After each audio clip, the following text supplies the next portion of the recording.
I can't believe it. Are you saying that's the truth? Yes. We've told you everything as we saw it. George folded his arms and started mumbling again. And the kitchen was once again wrapped in a long silence. George-sama, I'm fully aware of how hard it must be for you to believe all that so suddenly. After all, even though I saw it with my own eyes, I grow less and less sure of what it is I actually saw. I'm sure I saw it, and I'm sure I got into a fight too, and yet, I almost feel like it was all an illusion. I see. So that's why you couldn't go into the details in front of Aunt Rosa. If you actually told her what you've just told me, you'd probably be in even more trouble. Yeah, Genji-san really did handle that one composedly, didn't he? If only I had the power to explain it myself. George had not actually seen it, and even when pressed to believe, he just couldn't imagine it. It was only natural, because even the people who had actually seen it had given up asking themselves what it was. Let's rewind the story a bit. Shannon, you said that when you thought Kanan-kun was an imposter, you picked up some spider webs and came back, right? Why did you do that? That's right, I was thinking about that as well. Why spider webs? I happened to hear it from Kumasawa-san once. A long time ago, evil spirits lived on Rakanjima, and they feared spiderwebs. And they say there's a legend that people treasured spiderwebs as amulets. And, right at that moment, I was also a bit confused. When it comes to those old stories, Kumasawa was very knowledgeable. Well, spiders are very useful bugs after all. Yes, it wouldn't be at all strange for a belief system like that to come into being. I'm sure that the Tori Shrine was suppressing the power of those evil spirits, and because the spirit mirror was broken, that power came back. That power must be what allowed Beatrice-sama to revive. If I, weak-hearted as I am, hadn't done such an outrageous thing... Shannon, you don't have to worry about that anymore. I don't blame you for it. Did Homegirl just flop on the ground? Like... There was no description for what she did. She just faded out. And there was a thump. Since long ago, Shannon had often suggested that there was some kind of occult cause for her meeting with George. After listening to her, George had grown to think she was being a typical girl, associated with fate, chance, and associating love with fate, chance, and miracles. He did think that smashing the spirit mirror offered at the Tori Shrine was taking it a bit far, but he'd laughed it off and forgiven her, thinking of it as just a prank that showed how serious she was about her relationship with him. Yeah. Every time George is, like, pretty cool, like, every time he does something like sticking with Shannon after she's kicked out of the room, they have to follow it up with something like this. It was George who went, no offense, but why are women so slow at horror games? Oh my god. Just breaking a mirror in some musty shrine wouldn't have changed the fate of our meeting, and it would never cause any curse. He tried to cheer her up, saying it was only a musty mirror covered in dust. Ever since I started working on this island, I've heard the story of a spirit called Beatrice-sama from several co-workers. In the beginning, I thought it was ridiculous, but since it would appear indiscreet to say anything out loud, outwardly I conducted myself as though I also believed it. But could it really? She existed. Beatrice-sama was in this mansion all along, but she'd lost her powers and wasn't able to appear before us. She did exist all this time. It's just that we couldn't see her. I'd like to hear Genji-san's opinion. I have no opinion. All I want to say is that at that time there were 5 of us in this room. Then I thought that Cannon had returned through the back door. After that, we carried him to the servant room. Something happened, and now Dr. Nanjo and Kumasawa will never come back to us. That is all. We have already explained everything we saw. I understand how unreasonable it would be to try and force belief from one who didn't witness those events, such as yourself. How could he believe it? I was sure it was Cannon-san, but it got up from the bed. And that's right, when it started to grope about that wound in its chest in that manner, I felt sure that it wasn't Cannon-san, but something else. I doubt you'll be able to understand, George-sama. The terror of that moment, when the person I thought I knew well exposed that it was in fact someone else entirely. I can't explain. I can't explain it at all. People talk about Chapter 2 being the most Among Us chapter of all of them, and it kind of is. That was literally just an emergency meeting, and they were like, Cannon was here, and then he vented, and he's the one who killed them, I think, but maybe it wasn't Cannon. And Rosa's literally like, go do your tasks. Go do your tasks. I don't want to see you. Don't come near me. The servants got ejected, truly. I understand. I can tell that whatever happened, it was terrifying enough to give you such a shock. Thank you very much, George-sama. And then they all fell silent again. Shannon kept crying no matter how many times she was consoled, thinking that listening to the witch's sweet whispers and breaking the spirit mirror on that day had been the mistake that ruined everything.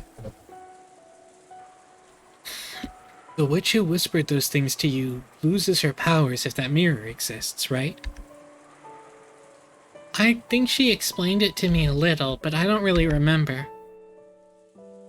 I think she said something about how she couldn't release her power as long as that mirror existed. What happened to this mirror that you broke? I don't remember. I left it behind when I broke it, so it's probably just how I left it. Hey Lily, you didn't miss much. They told George about the Cannon zombie incident, and he was just like, that's crazy. Hey Spade, welcome. So when, as they say, the reef was struck by lightning and disappeared, it must have sank to the bottom of the ocean. Well, I doubt picking it up and taping it together would make it start working again. What have I done? Sorry, I shouldn't have said that. He didn't know if Shannon breaking the mirror really had started all this off. Though the servants didn't blame Shannon, they all seemed to believe that her actions had been the root cause. But even now, George wasn't able to go that far. All this talk about witches and evil spirits just sounded fake to him, even though he was trying to be open-minded. Even so, he listened seriously to Shannon's story, trying to find a hint that might relieve at least a little of the pain in her heart.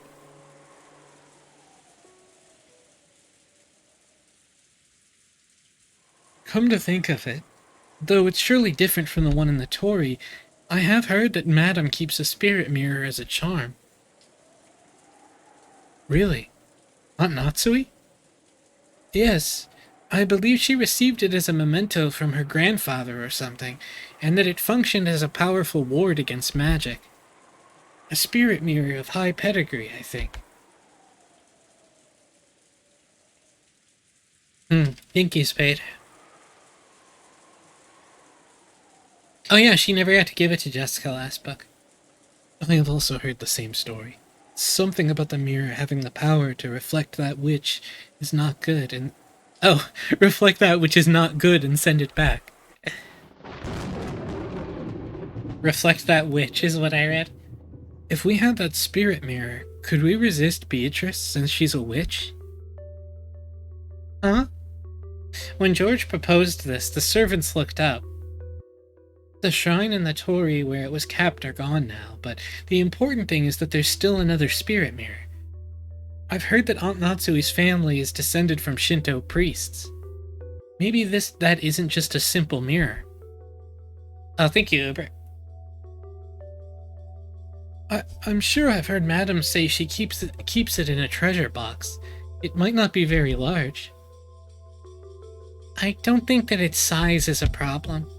Even the mirror I broke was just a small, insignificant-looking thing.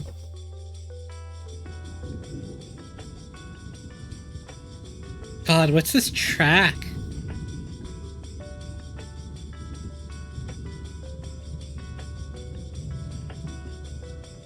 Oh, this is dead angle again? If our opponent is occult, we'll have to use the occult to fight back. Sitting around here won't solve anything. It's worth trying, if only for some peace of mind. Yo, pro magic George? Of course, this didn't mean George had accepted the witch, never mind. However, he thought it'd be necessary to have some kind of purification ceremony to heal the wounds in Shannon's heart.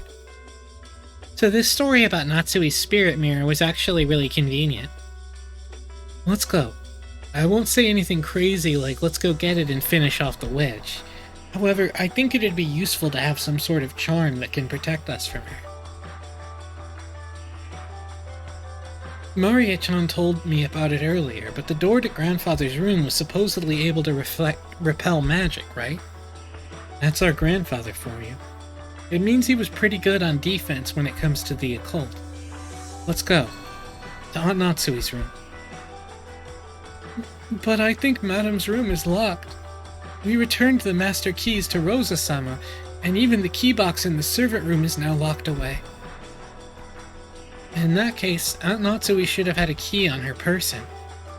Aunt Natsui's corpse should still be in the chapel. We probably shouldn't be disturbing it before the police come, but we can give a full explanation later. That's pretty wild. However, the entrance to the chapel is also locked. Goda-san, can't you break a single glass window with your physical strength? You could smash it with a nearby rock. Would it, really be okay to break the window of that important chapel? When Grandfather gets mad at us, I'll take responsibility. From the beginning, I've been ready to fight the whole Ushiramiya family today.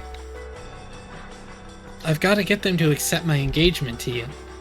So, I've been prepared from the start. Let's break the glass.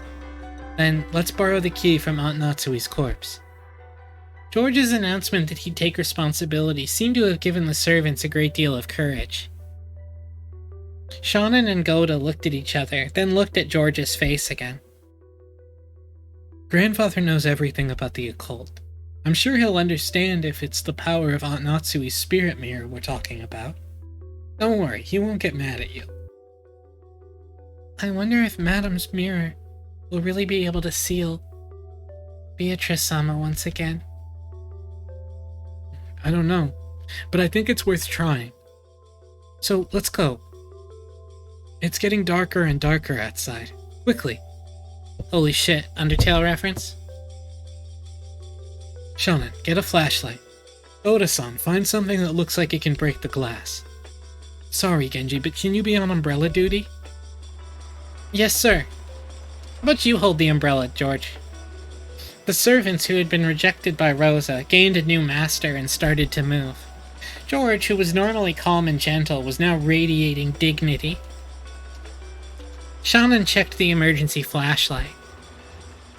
Just in case, she changed the batteries. Goda was testing several heavy-looking cooking tools. Normally, a highly praised chef like him wouldn't want to use them for something other than their intended purpose, but now he was frantic to fulfill the orders of the one he accepted as his master. After some worrying, he took a large, thick-feeling frying pan. Genji removed several umbrellas from the umbrella stand set in the corner near the kitchen door. He took 3 of them. Genji-san? I cannot go with you. It would be embarrassing for me, as the head servant of the Ushiramiya family, if we were all gone when an order is given. But, Genji-san, even you must understand how dangerous it is to be alone in this mansion now. I cannot go. I must remain here so that the master can call for me at any time.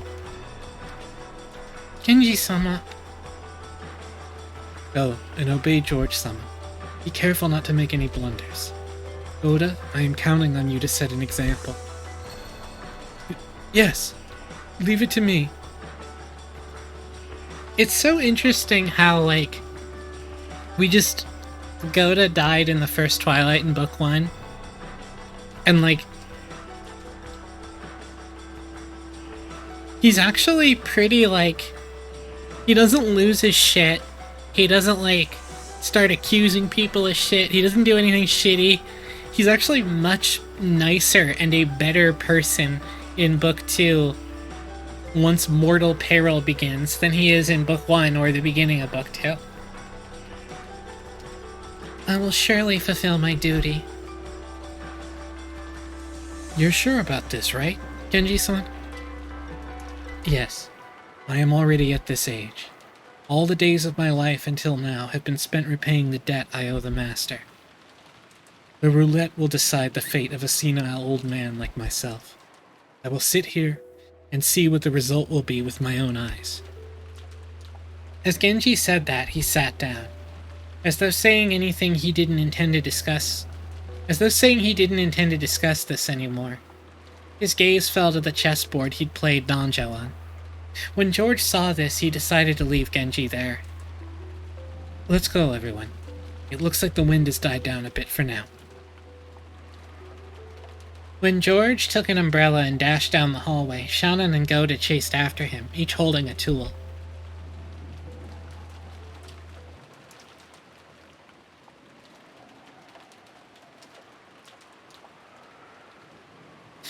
After they flew out of the room, Genji quietly stretched his hand out to the side of the chessboard. He softly pulled something there towards himself, covering it with his palm. Genji killed his breathing even more than before. As he did, something flashed gold.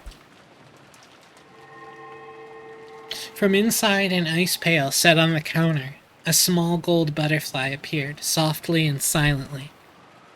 It was almost as though it had seen George and the rest off, and was trying to secretly chase after them.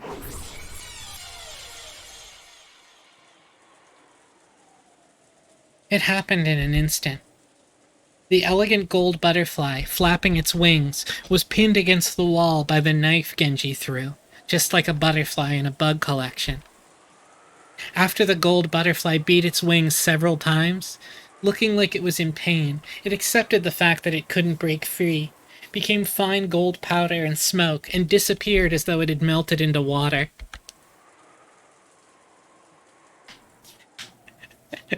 Genji, let's fucking go. Genji still gazed down at the chessboard as though nothing had happened. Maybe he would think up a brilliant move very soon, but no matter what move he made, his opponent would not be able to respond for all eternity.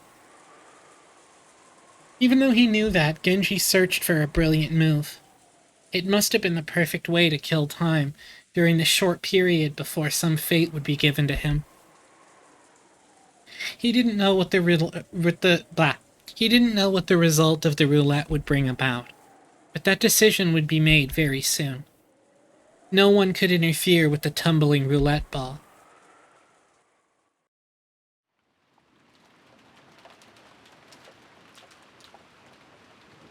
The door to the parlor was not only locked, but blocked with a barricade made of sofas and the like. Because of that, Aunt Rosa seemed to suspect that any suspicious person approaching would break in through the window. Sitting on a one-person sofa, her back to the door, she continued to hold on to her gun. I didn't know what was what anymore, and even though my body and mind were worn out, I played with Maria as she wanted. Maria had said it. Beatrice was testing us to see if we could solve the epitaph of the gold, so we had to try and figure out this riddle. In the beginning, I was a little interested and tried to solve it, but I didn't even have a clue where to start in this weird text. I didn't doubt that there was some riddle hidden there, but I seriously doubted I'd be able to suddenly leap to an answer.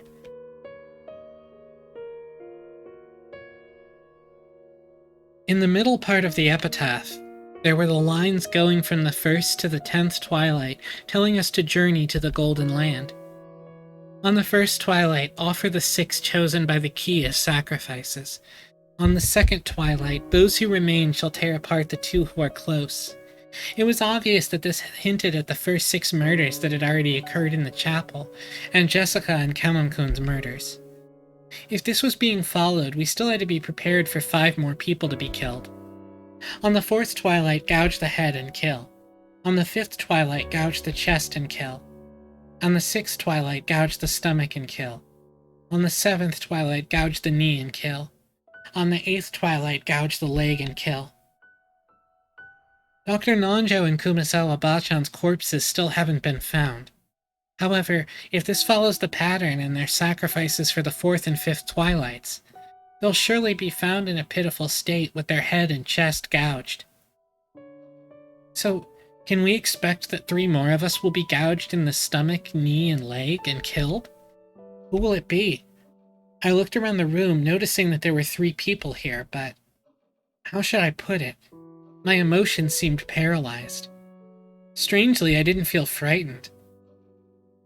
As I leaned against the sofa with the top part of my body, gazing up at the ceiling, Maria noticed. Apparently, she felt I was slacking off in my riddle solving. She got mad at me for not taking this seriously enough. Hey, Maria. What was it again that Beatrice said she'd do if we solved this? I'm sure the witch wrote in her letter that she'd give up on collecting interest or something abstract like that. I optimistically took that to mean she'd give up on killing the whole family. But was it really written with that meaning? For some reason, I couldn't convince myself that solving the riddle would really save me. I felt like maybe, even if we do solve it, we'll just be doing what the culprit wants, and it'll all be a wasted effort. No, that's not true. If you solve the epitaph, Beato's ceremony will end. So, after that, no more people will die. Really? Isn't that rule something she just made up? Whoever solves this riddle will probably learn the location of Grandfather's hidden gold. Then she'll definitely go after it and... She won't go after it. How can you be so sure? The gold has been Beatrice's from the beginning. She wouldn't go after something that's hers. Then, why is Beatrice giving us all these big hints? Not just that, why did she even set up this game-like thing? Risk is essential for magic. Risk? I don't really know what you mean. For example, in a marathon, do you think a medal anyone can get by running the whole thing is worth the same as the medal given only to the person who gets first? No, I don't. So, what does this mean? In the end, she's just playing with us? Purposefully giving us a chance? Wrong. That's how magic works. No matter how great a work of magic is, it'll always have risks and weak points. No, it must have them. I don't get this stuff you call magic, but if I think about it as a gamble, I can understand a little.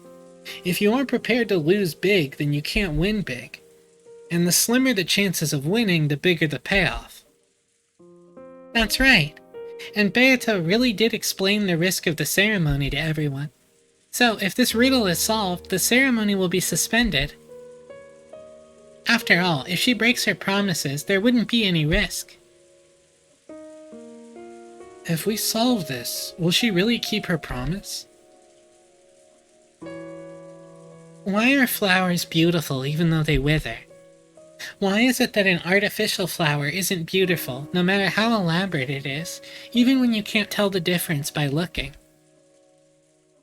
Humans can bring about miracles by gambling on their deaths.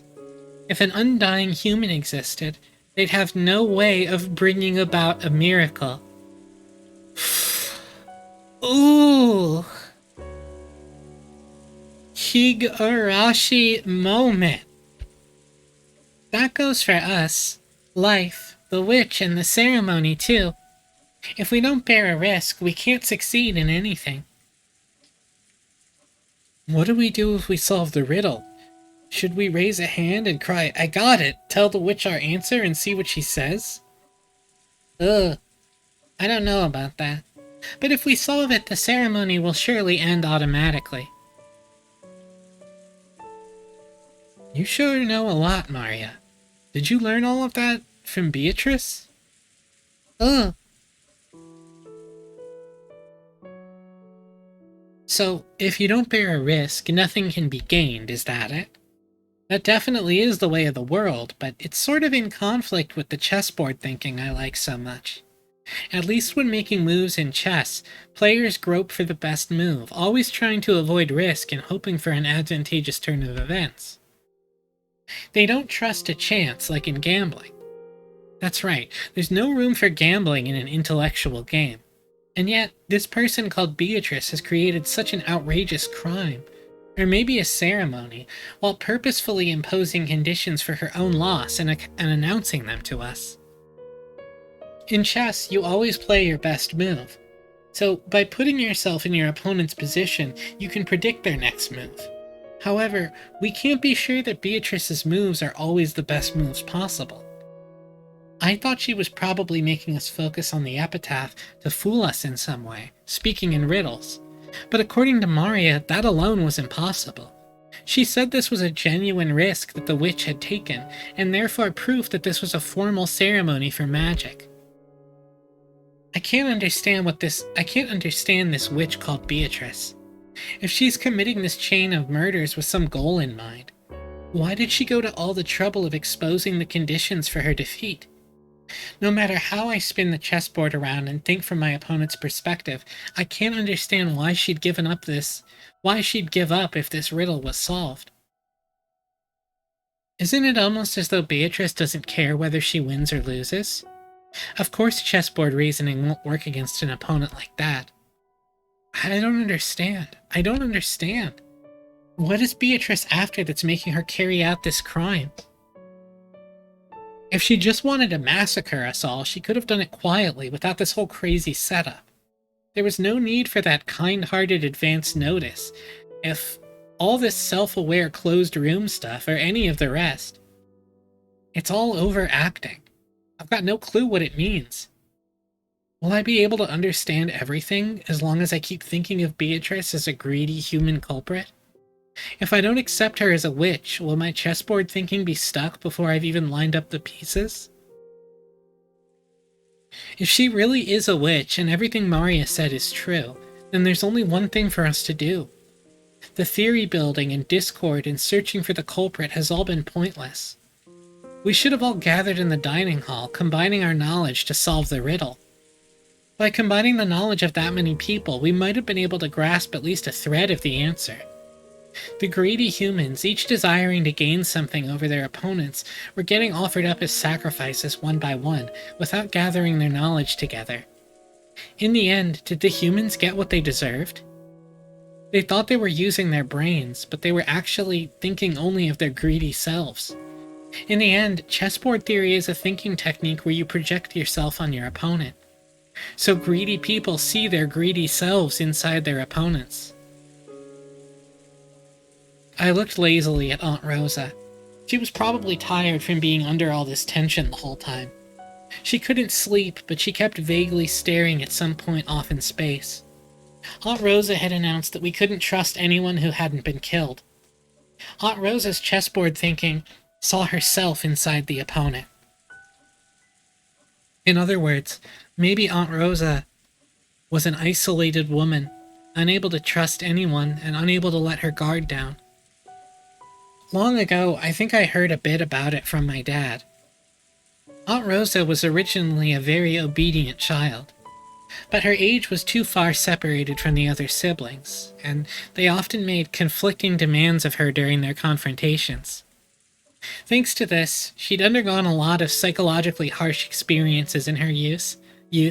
Yeah, we saw it in book 1 with everybody being like, just punctuating every thought they had was like, "Don't you agree, Rosa?" And she's like, "That is so a thing that you just said." Often, when she copied one of her siblings, another sibling would give her a hard time. True, Aunt Rosa said many things today that could be taken as abusive.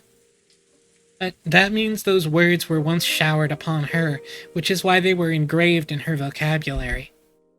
The many abusive words that she'd spoken were also words that she'd been showered with in the past. Look at these fucks. Imagine these being your two older siblings. God. Now that I think about it, I've had the feeling that her style of speech sometimes had traces of Uncle Kraus or Aunt Ava in it. I'd understood it as them being similar because they were siblings, but maybe it wasn't just that. For the first time, I truly sympathized with Aunt Rosa, whom I'd always assumed was just quiet and gentle. And what about Maria? Maria's been making a certain claim for a while now.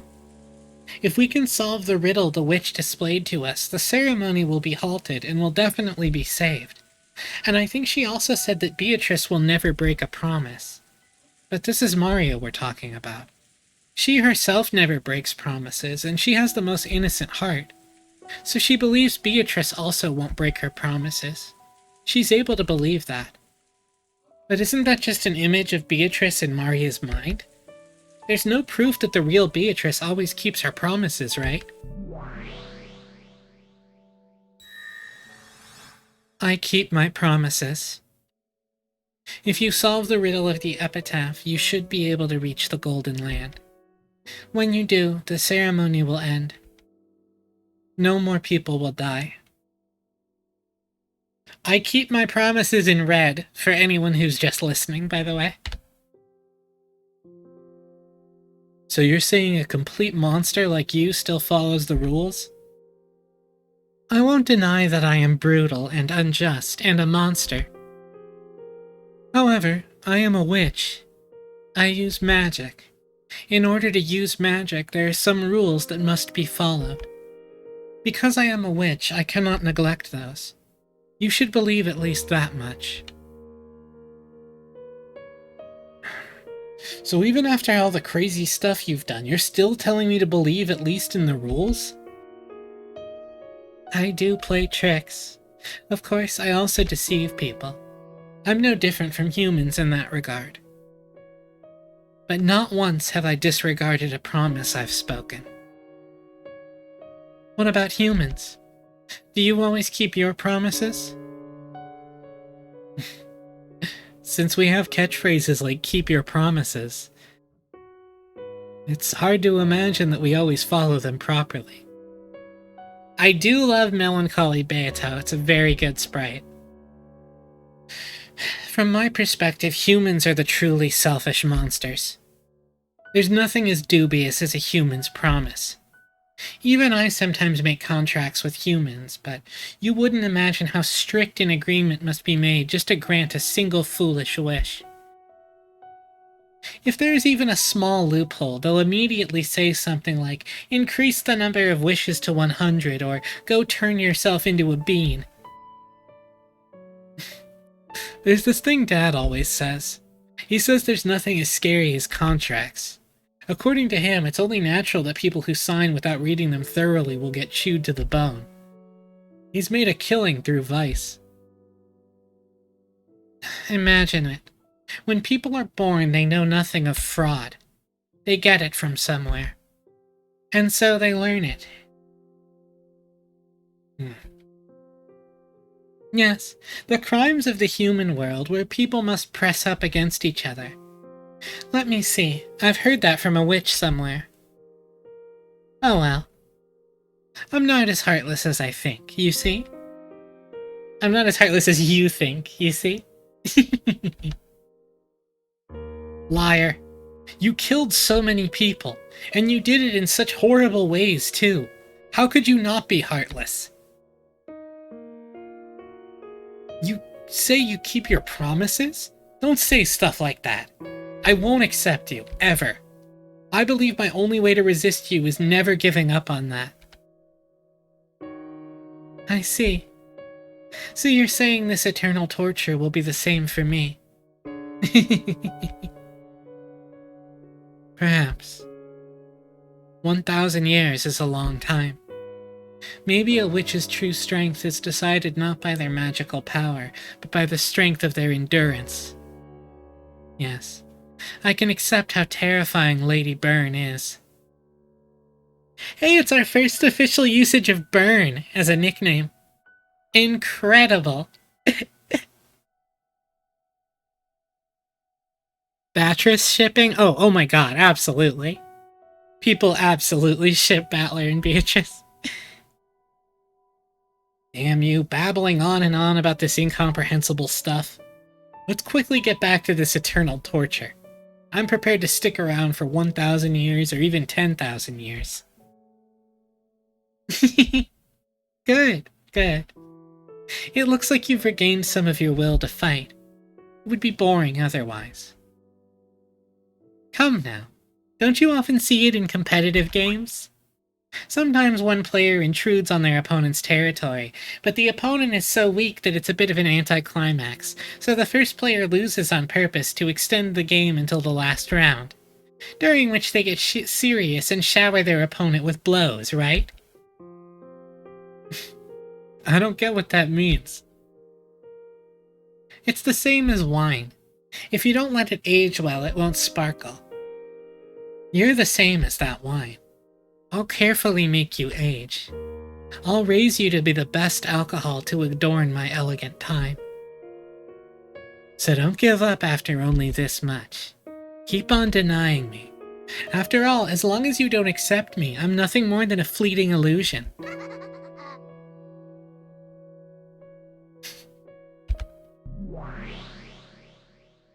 Lily, true. Oh, she wants a friend? Interesting thought. Oh no, they're Axel and Eno pilled? Interesting thought! No matter how many times I see it, it's awful. I truly sympathize. Shaman-san, please get the key. Even though she is dead, Madam is a lady. I cannot touch her. Of course.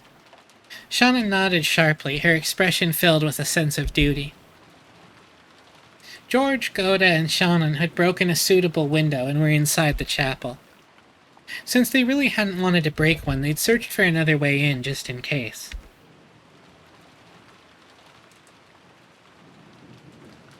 But in the end, after proving once again that there was nowhere they could slip in through, it only became more obvious that this chapel was a mysterious closed room. Inside the chapel, time had stopped ever since the last time they'd left it. Even George wasn't able to approach that gruesome Halloween party again. It was only natural. It reminded him again of the sadness of losing both parents at once. Yeah, because they're up there. And Goda, thinking of the possibility that those corpses might have changed in some horrific way now that half a day had passed, didn't want to let George get near them. Shannon followed Goda's instructions and approached the party table. Normally, Shannon might have resented having another dirty job forced on her, but now she could truly understand Goda's mental state. Even though Goda had prodigious skill, he'd gotten dragged into trouble, losing his job and ending up left out on the streets, before Natsui gave him a new life. Though it had just been a casual employment decision for Natsui, Goda must have thought it a turning point in his fate. Those around Goda could see that he felt a special kind of loyalty to Natsui, so he probably didn't want to lose that feeling, even after her death.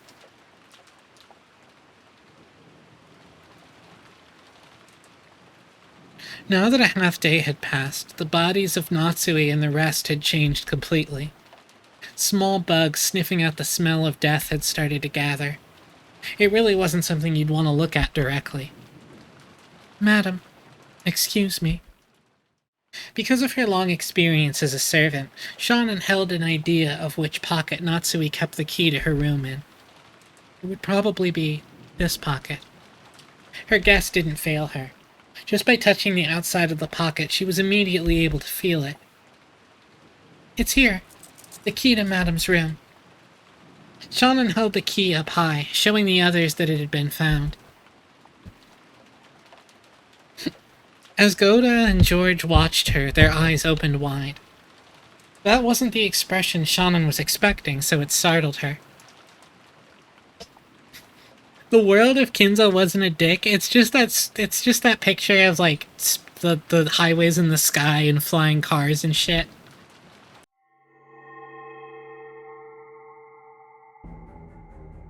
After all, Shannon hadn't noticed. George and Goda, watching from afar, noticed it first. After all, when Shannon held the key up high, a blizzard of gold leaf had seeped up from around the table.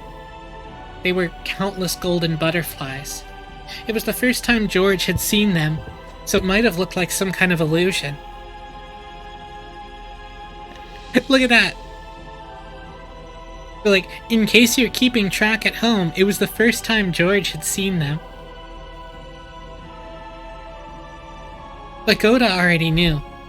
He knew that those gold butterflies were far from beautiful, and that they would bring about some kind of misfortune. And that gold swelled, trying to suck Shannon in. Shannon-san! Run! Huh? Shannon also realized that gold butterflies were trying to swallow her up. She ran unsteadily, her expression still shocked. As she did, the gold butterflies danced around her all at once. They grouped together. They tried to swallow her up. Shannon! Damn it, what is this? Are these the gold butterflies you guys were talking about? Outside, quickly! You bastards! Damn it! Damn it! George and Goda rushed up to Shannon, driving off the cloud of butterflies. And while the butterflies were scattered, they ran towards the broken window. However, they needed a good footing to get out the window, which was surrounded by shards of broken glass. When they'd entered, there had been enough time to prepare for that, but now there was none. Let's go out through the door. There's no time to look for footing. It won't open. It's stuck. Give it to me. Damn this piece of crap. Ugh. George-sama, quickly. Damn it, don't take me lightly. Is he just swinging at the butterflies? Let's go, Goda. Goda took off his jacket, swinging it around and scattering the group of butterflies. But saying he was outnumbered would be a real understatement. It was doubtful that it even bought them a short amount of time. George struggled with the broken handle. Its age showed, and it didn't turn well. I can't leave it to strength. It needs the right angle, or there's some trick to it. George-sama! Damn it! You monsters! At that moment, Goda saw it. He was seen by it. In other words, their eyes met. On top of the party table. No, with the stained glass behind it, floating, laughing, was the figure of the witch. He saw the figure of the laughing witch in the center of the golden whirlwind, with the gold butterflies fluttering about at the ready. Beatrice! It should have been Goda's first meeting with her, but he knew her at a glance. Just like the other servants had said, this was certainly the witch of the portrait herself.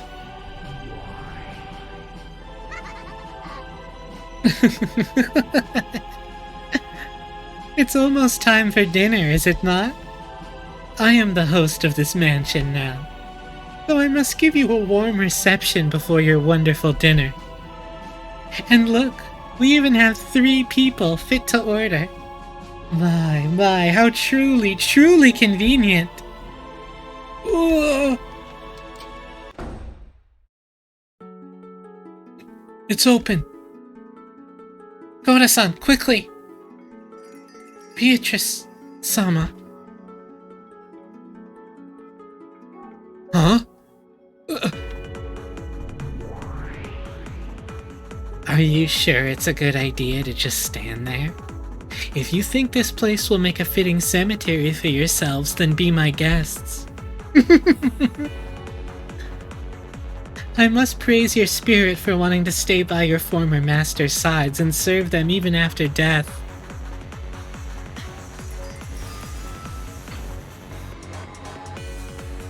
Ooh! Oh, we got World End Dominator playing.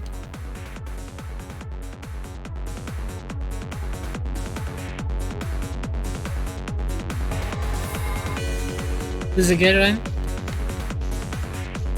This song is called World End Dominator. This is one I just know by hearing it. I didn't have to look this one up.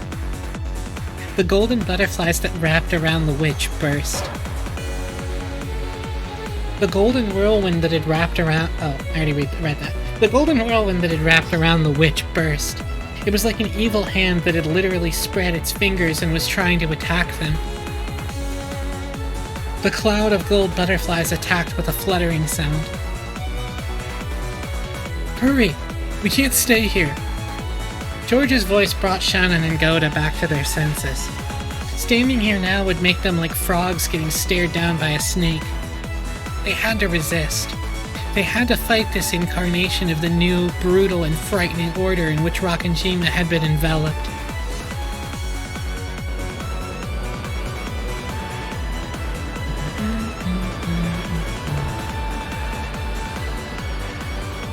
There was no time to take out their umbrellas. The three of them dashed out into the pouring rain. The three of them never realized because they didn't turn around, but the gold butterflies apparently couldn't handle the rain too well, and this hampered their ability to chase after the humans. Lust and Wrath are taken already, right? Yeah, they were. Asmodeus and Satan already went. The three people ran from their golden pursuers and flew into the mansion.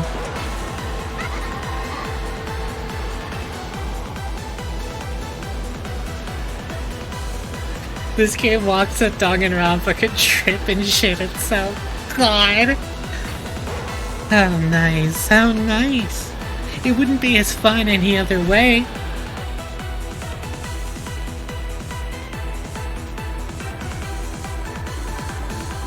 They unlocked the door and dashed into the room. A bit of the scent from Natsui's favorite gentle incense remained in there. However, there was no time to let that calm them now. Where is it? You said it was in a treasure box, right? It's just a story I heard. I'd never exactly heard where it was. I think it'll probably be in her dresser or next to the bed. Shannon's womanly sensibilities led her to conclude that. But next to the bed there was only an incense burner, a half-read novel, and glasses. However, the dresser was elegant and had many drawers, and it would be understandable if she kept some of her valuables there. Natsui, sorry. He began to violently open each one of the drawers. He had to hurry. He couldn't actually hear footsteps, but he had the feeling that the witch was approaching. He had the feeling that her laugh was approaching. He emptied the drawers one by one and examined their contents. Every small box for makeup looked like a treasure box, and the amount of effort it would take to inspect all of them made him feel a little dizzy. Maybe it's this box. It's locked and I can't open it. At a glance, it looked slightly larger than a music box. When shaken, it rustled as though various small objects were inside, but it was locked and didn't open.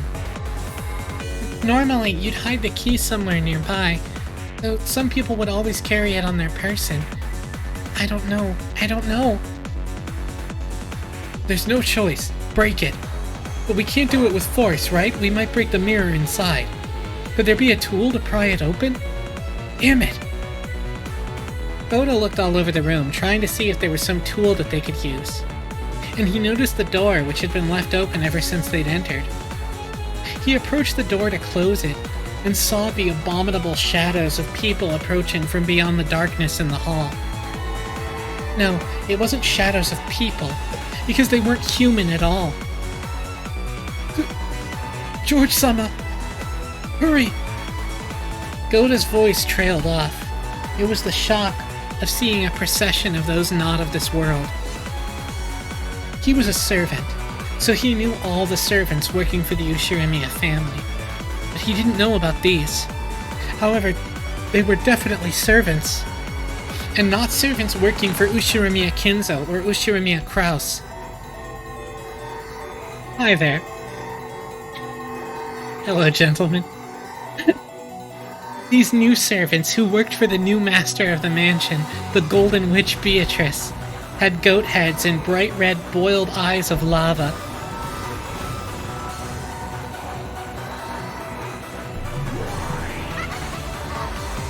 As the new master laughed loudly and trimly directed 6 of the new servants, he saw them approach, piercing the darkness as they came.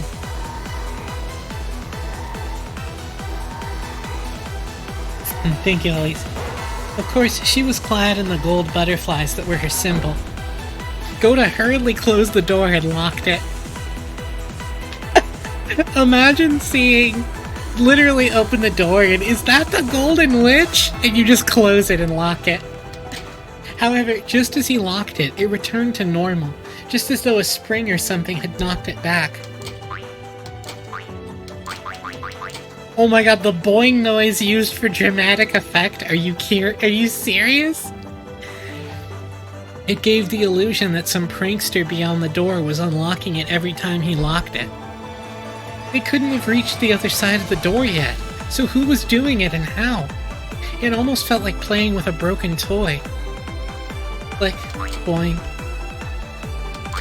I'm just gonna let the... It won't lock. Even if I lock it, it unlocks. What's going on? Damn it, damn it, damn it! Did you think a lock would stop me? Did you think the door to that room could hold back that room's new master? It was like the witch could see Goda's frantic effort through the door. Even now, the footsteps continued to approach. And when not just their footsteps, but even their breath could be heard, Goda gave up on the lock and slammed into the door, locking it using his own large body. George-sama, quickly, quickly, quickly! George-sama, what about this? A letter opener.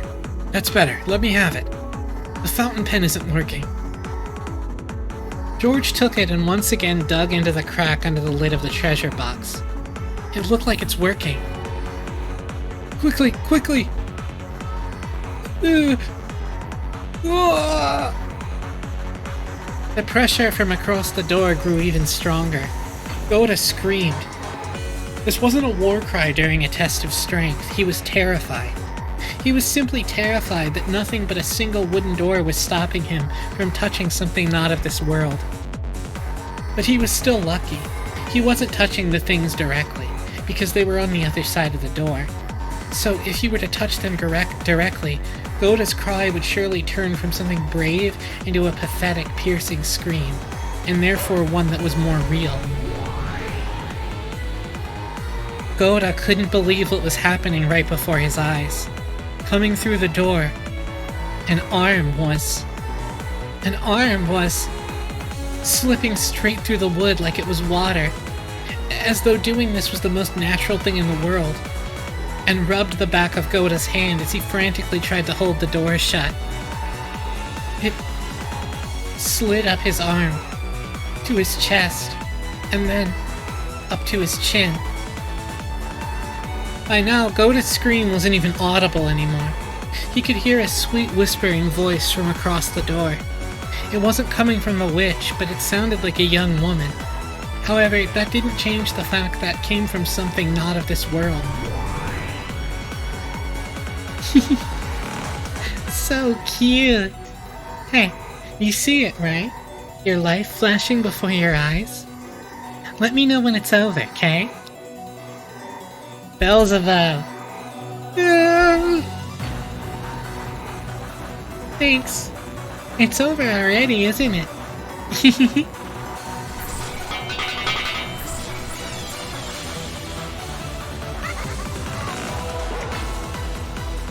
I love when they give us just every Umineko sound in a row. That lewd arm burst. Then they heard the sound of something jumping around the room at an incredible speed. Beelzebub is gluttony. They didn't know what it was. Incredibly fast, small, like steel or maybe a beetle. When it buried itself right into the center of Goda's chest and stopped, they realized for the first time that its true form was something like a stake with a strange design on it. Goda's large body shook, bent backwards, and fell over. As it did, the door opened slowly, even though no one was pushing it, welcoming in the new master of this room. It looked almost as though the door itself had accepted her.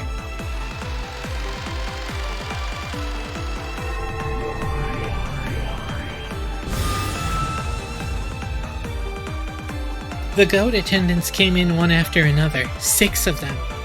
Then that witch came in, and the golden butterflies came in. The room was wrapped in a blizzard of gold leaf, which fell and piled up, turning it more and more into a world of gold.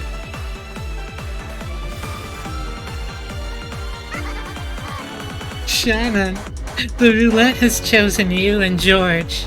Thank me for your day of release. Do you have any regrets? Just fucking henshined into the dress. You don't, do you? Receiving an engagement ring from the man you fell for, and then being killed before spending your first night together? That hardly counts as a regret at all, right? You wanted him to hold you, didn't you? You wanted him to teach you a woman's joy, right? No, Shannon, you're dribbling, see? Your regret is dribbling down from your mouth. I can see it dribbling down from your mouth, Shannon!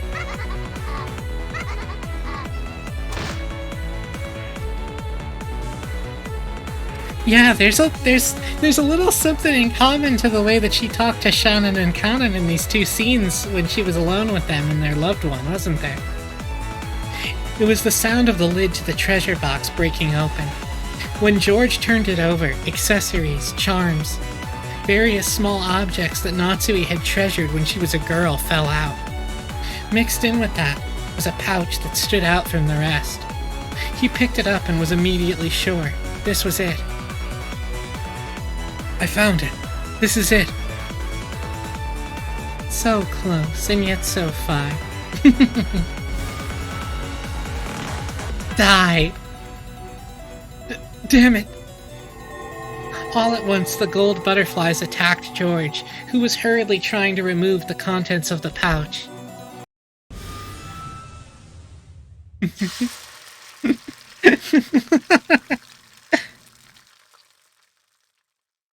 At that time, a bright red flash seemed to light up the room for an instant. That red flash seemed to cut a hole in the cloud of gold butterflies raging around the room, drawing a circle with Shannon at the center. So the resulting scene looked truly divine, almost as though a single streak of light had cut through the clouds in this world of gold. George, who was curled in a ball, trying to protect himself from the group of butterflies, didn't have a clue what was going on. Let's fucking go. Then he noticed that Shannon was standing guard in front of him, shielding him, as she glared at the witch and the rest with a serious face she'd never shown him before. I'd forgotten. You're another sample of Kinzo's outstanding furniture, and you've matured much more than Kanan. How could you do that to Kanan-kun? I don't mean killing him. How could you erase his remains, and even try to disgrace his honor? Come now, Shannon. Is that why you're mad? If you're lonely because Kanan hasn't been around, just let me know, and I'll let you see him whenever you like. Yeah, no, Kanan's sword was red. When the witch snapped her fingers, one of the 6 goat attendants glittered gold and changed into Kanan. It was definitely a sight to make one doubt their eyes. It was definitely Kanan's face. Yeah, zombie Kanan's blade was purple. Was that a tips noise, or was that just a goofy little noise?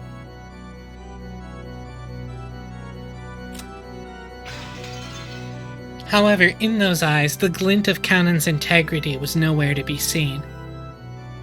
They were the hazy eyes of furniture that only obeyed the orders of the witch. George couldn't understand the scene right before his eyes, and he finally understood why Goda and the rest had been unable to talk about what they'd seen in the servant room. Are you enjoying this? Yes, I am. It's always fun to reunite a pair that have been torn apart by death. After all, I get to enjoy tearing them apart by death, reuniting them, and then tearing them apart again. So, Cannon, go play with your sister. If she knocks you about, let her see you suffer with all the anguish you can manage. How many people are dead? If we include Goda, 1, 2, 3, 4, 5, 6, 7, 8, 9, 10, Goda would make 11.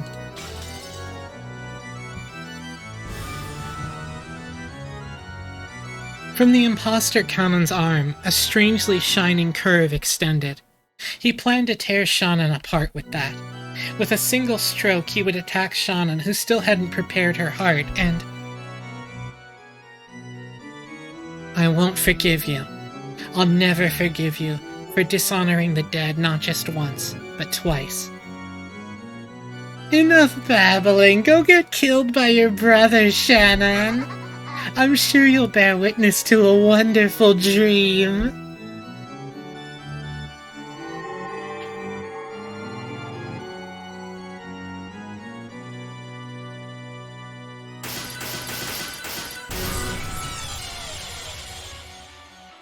Shit goes. The imposter Cannon certainly seemed to lunge at Shannon, drawing several purple curves. But when he flew at her, it was as though some kind of invisible wall had been placed right in front of her. The wall repelled the imposter, leaving a bright red ripple on its surface. No, it didn't repel him, it smashed him. It knocked him back, turning him into golden dust, into little bits, scattering him. That foolish furniture who had taken Cannon's form and even disgraced his honor after death broke into countless gold butterflies.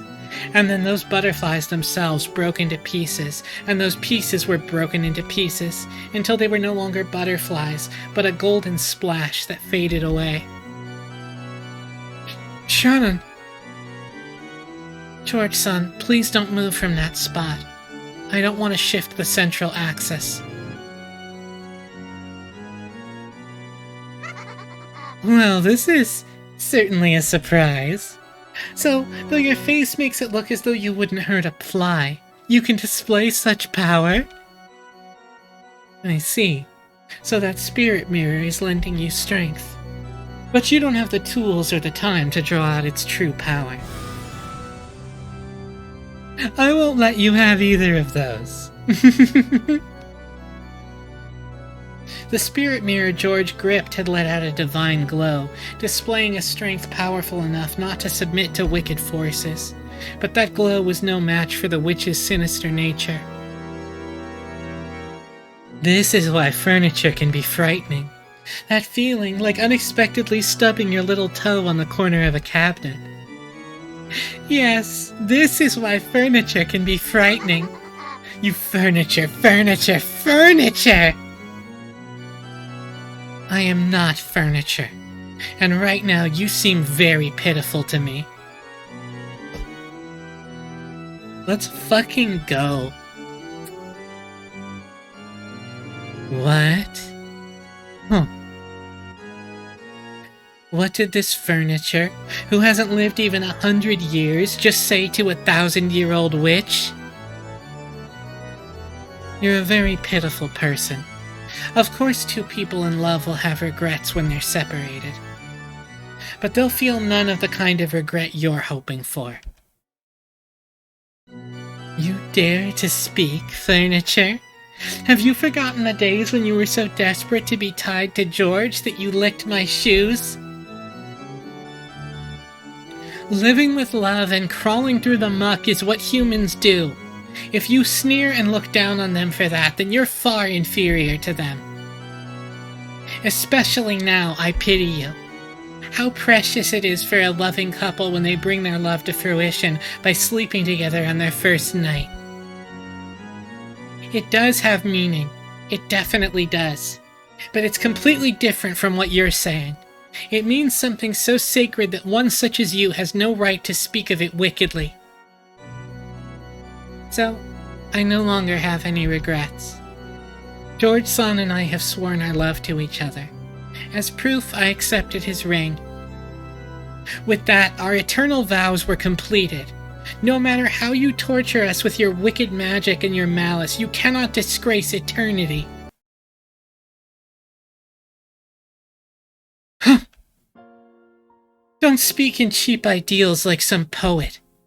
Love is lust, totally meaningless unless you're sleeping together.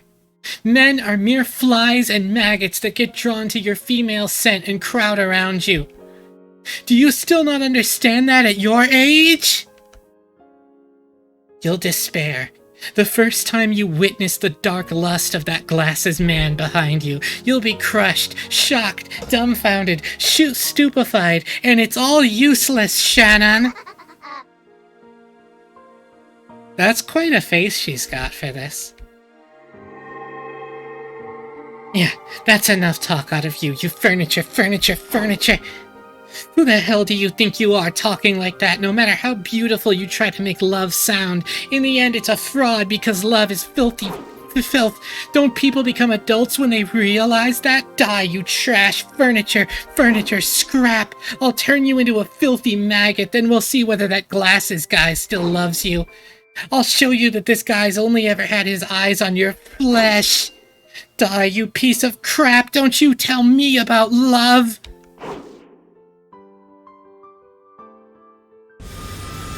So, that was a meltdown, right? Y'all got that, right? That was like a meltdown from Beato. The invisible column of light with Shannon at the center started to have bright red ripples drawn all over it at once. The wall did its best to withstand the unseeable malice that tried to corrode in on them from all directions. What? Do you actually think you're resisting? You're insignificant, you're frail, just like your cheap ideals, a frail pretense. You're just hiding what you don't want to see by covering it with a veil. Do you still not understand why that's why you're furniture, you furniture? See, it's being erased, crunch, crack, snap, snap. How thin, how shameful.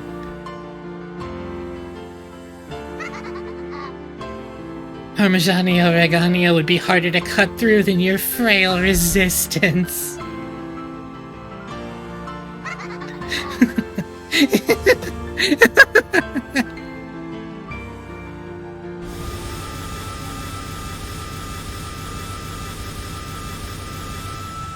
The golden windstorm that covered the room gradually began to shave the walls off the column that protected Shannon and George. The bright red ripples frantically drew a resisting pattern, but that just turned into a red wall of despair that began to wrap the two of them up. George-san, I'm sorry. It was too much. For me. After all. Yeah, thank you. You fought for my sake. That alone makes me happy.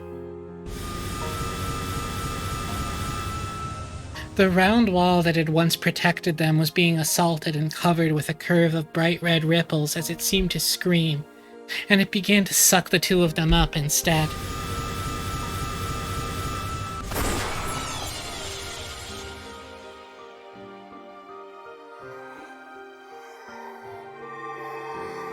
It was a cool scene. It's a really good scene. George-san, can I ask a favor? Shannon grabbed George's hand behind her, so George hugged her shoulders just as strongly. What is it? In the end, please let me hear you say I love you. Yeah. Sayo, I will forever